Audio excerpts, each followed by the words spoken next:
Baik, selamat datang di video pembelajaran Social Engineering dari Network IT Club bagian ketiga. Nah, di sini kita akan menyelam lebih dalam mengenai phishing. Jadi langsung saja. Nah, di sini kita sebelumnya sudah membahas mengenai phishing dan juga spear phishing. Nah, tapi apa bedanya? Nah, bedanya dari phishing dan juga spear phishing, kalau phishing itu targetnya lebih ke umum atau massal, nggak spesifik kayak spear phishing. Dia tuh spesifik ke per individu atau organisasi.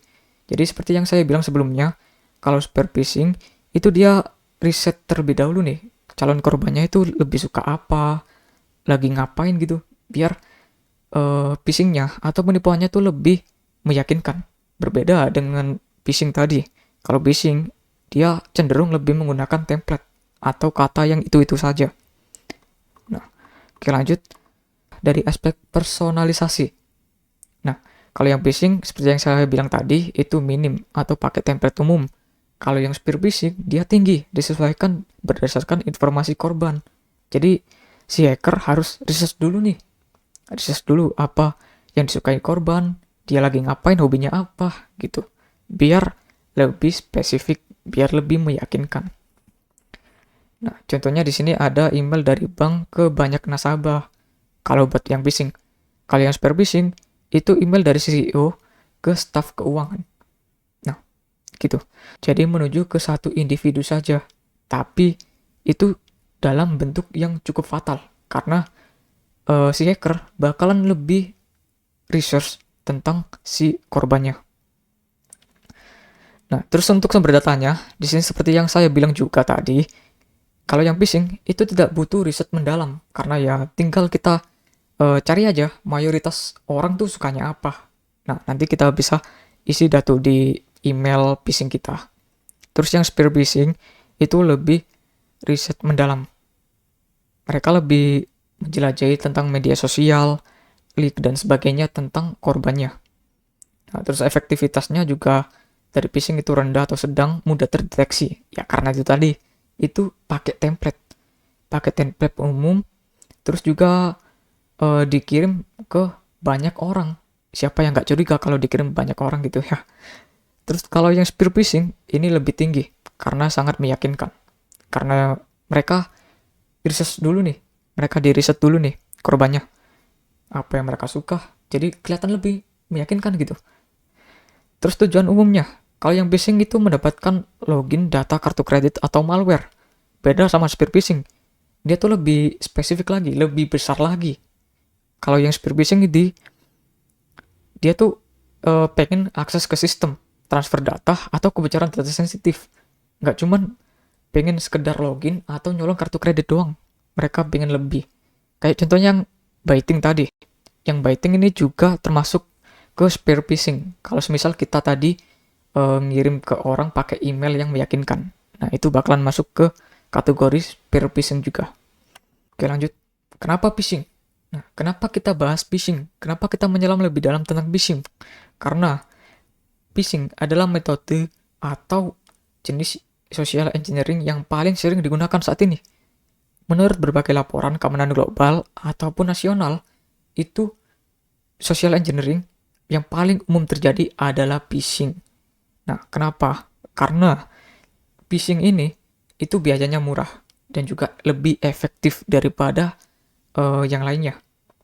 Karena di sini untuk bikin sebuah website phishing itu nggak perlu memakan biaya yang cukup banyak daripada kita bikin sebuah aplikasi software kayak yang tadi. Nah, terus juga efektif. Efektifnya kenapa? Karena di sini kemungkinan banyak orang yang lebih aware terkait aplikasi ataupun format lainnya. Kalau dalam website kan masih cukup awam ya orang-orang kita. Nanti juga kita bakalan bahas kenapa lebih efektif ini. Terus untuk yang kedua adalah skalabilitasnya tinggi. Skalabilitasnya tinggi karena ini bisa dikirim massal ke ribuan email sekaligus. Sehingga peluang korban terkena cukup besar.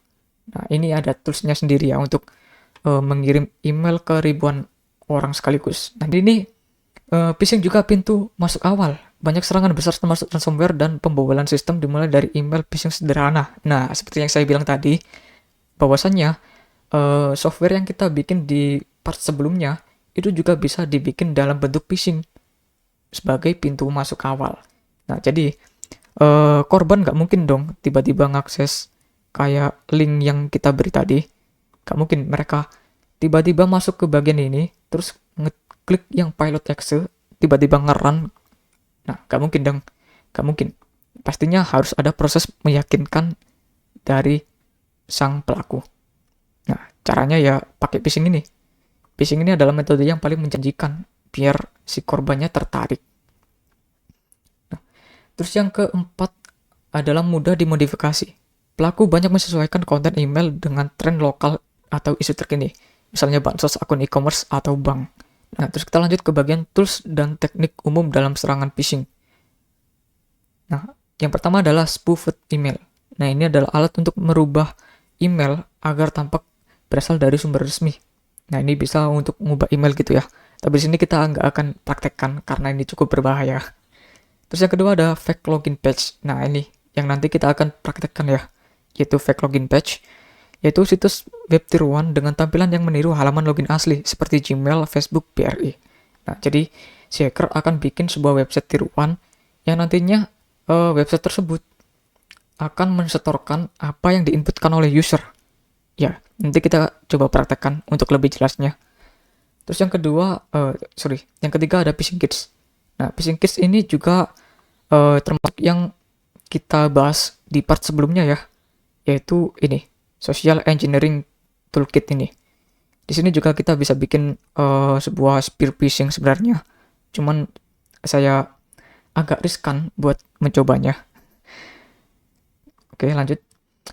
Di bagian keempat ada URL student bit.ly atau tiny URL. Nah, jadi URL yang banyak atau panjang gitu. Nah, bisa disingkat menggunakan bit.ly. Nah, nantinya si korbannya nggak akan nge nih, karena kan bit.ly itu kayak pendek gitu. Nah, bit.ly gini.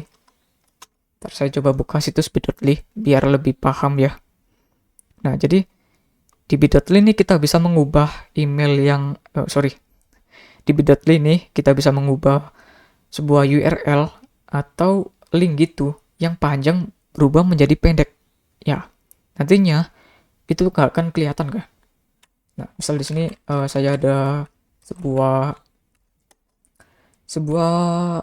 website tier 1 yang nantinya saya akan praktekkan ya. Tapi saya akan contohkan buat bikin shorten link dulu di sini. Nah, di sini. Nah, jika kita tempelkan di sini. Oke, perlu login dulu ya sebentar. Nah, kita create link dulu di sini. Oke, destination-nya ini alamat URL tujuan ya. URL tujuan, sorry. Nah, di sini URL-nya. Terus titelnya opsional, kita tinggal bit.ly/ misalkan di sini Google login. Nah, di sini orang nggak bakalan langsung lihat URL dari si website palsunya, tapi mereka bakalan ngelihat ini dulu nih. Mereka bakalan ngelihat yang Google login ini dulu. Sebentar, ini udah ada ya. Oke, Google login 1. Kita create. Nah, ini dia. Nah, kalau kita masuk ke sini, ya ini seperti ini. Oh, diblok. Oke, ternyata ini kedeteksi ya. Kedeteksi kalau ini sebuah fake login atau website tiruan. Oke, agak sedikit susah ya. Harus sedikit lebih proper. Nanti website saya yang saya bikin ini cukup sederhana mekanismenya. Nanti saya akan tunjukkan ya. Oke, lanjut. Terus yang email spoofing ini hampir sama sih sama yang spoofed mail. Malah sama sih. Terus keylogger. Nah, ini keylogger ini hampir sama kayak malware ya. Jadi dia tuh kayak ngedeteksi apa yang kita ketikkan gitu. Terus ada man in the middle proxy, yaitu menyisipkan pihak ketiga antara user dan website asli untuk mencuri data login secara real time. Oke, jadi di sini langsung saja kita bakalan masuk ke bagian contoh mekanisme phishing. Jadi di sini saya ada sebuah website yang saya hosting menggunakan Infinity Free, yaitu hamweb.fbh.is. Nah, isi websitenya sendiri seperti ini. Ini merupakan website blog pribadi begitu ya. Nah, jika kita masuk ke tab discussion atau forum discussion, nah maka kita akan diminta untuk memasukkan email di sini. Kita disuruh login menggunakan Gmail ya. Nah, kalau kalian lihat di sini tampilannya tuh mirip banget dengan login Google yang asli. Padahal ini tuh palsu. Bisa dilihat dari URL-nya ya. Nah, dari URL-nya di sini saya sengaja mengasih yang nggak mirip gitu. Nah, kalau misalnya lihat untuk URL-nya discussion fake login index PHP. Nah, ini udah kelihatan sangat mencurigakan ya. Nantinya apa yang terjadi ketika kita memasukkan email? Nah, yang akan terjadi ketika kita memasukkan email dan juga password kita di sini. Misalkan passwordnya satu. Oke, kita submit. Nah, nggak akan terjadi apa-apa. Karena si websitenya sendiri saya set buat nggak terjadi apa-apa juga. Tapi di backendnya atau di bagian si hackernya akan terjadi sesuatu. Nah, di sini di directory website saya ya, ini di docs discussion. Nah, ini fake login data.txt. Kita coba download. Oke, kita buka. Nah, di sini bisa kalian lihat untuk data yang kita masukkan di website ini tadi itu langsung kekirim ke bagian backend-nya. Nah, ini bisa kalian lihat untuk emailnya sama passwordnya muncul di sini. Gitu. Nah, ini contoh mekanisme sederhananya ya. Karena saya cuman memakai PHP sama CSS HTML doang sih. Kalau hacker lain kayaknya lebih canggih ya. Nah, saya kan coba bedah sedikit skripnya ya di sini. Nah, kalau kalian lihat, ini cuman simple saja. Jika kita menekan tombol submit, maka input dari email akan langsung kekirim ke file data.txt. Nah, cuman seperti itu aja. Terus nanti dilanjut ke pass.php, yang dimana ini berbeda lagi skripnya atau berbeda tampilan.